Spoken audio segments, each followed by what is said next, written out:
Des bâtiments désespérément vides. 8 mois que les éleveurs n'ont pas touché à leur combinaison sur le site de gavage. Ici, il n'y a plus de canards depuis le mois de février.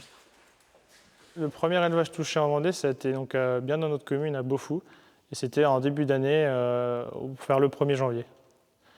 Et suite à ça, on a eu tout de suite une zone réglementée qui nous a en fait obligés à... Enfin, on faisait déjà des analyses sur nos lots quand nos animaux partaient sur 48 heures. Mais là, par contre, c'était à chaque départ, on avait l'obligation de faire une analyse pour avoir la certitude que nos animaux n'avaient pas la grippe aviaire hautement pathogène. Même s'il n'a pas connu de cas d'influenza, cet élevage a subi plusieurs mois de vide sanitaire. À la fin de l'été, tout était prêt pour repartir.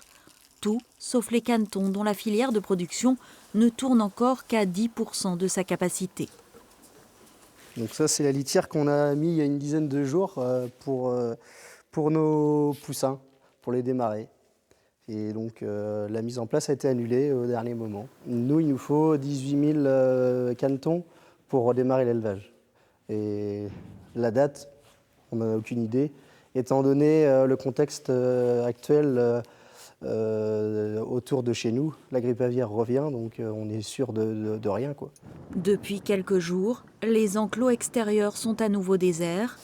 Alors qu'il avait pu repartir au mois de juin, cet autre éleveur a dû reconfiner toutes ses poules de chaland. Dans le secteur, un cadavre d'oiseau sauvage a été découvert et ce n'est pas le premier en Pays de la Loire. On s'y attend tous les ans, désormais on s'y attend, mais plus tard dans la saison. On s'attendait habituellement plus vers le mois de novembre ou le mois de décembre, quand les oiseaux migrateurs commencent à arriver par chez nous. Mais pas aussitôt dans la saison. C'est là qu'on s'aperçoit qu'en fait, le virus, il n'est jamais parti.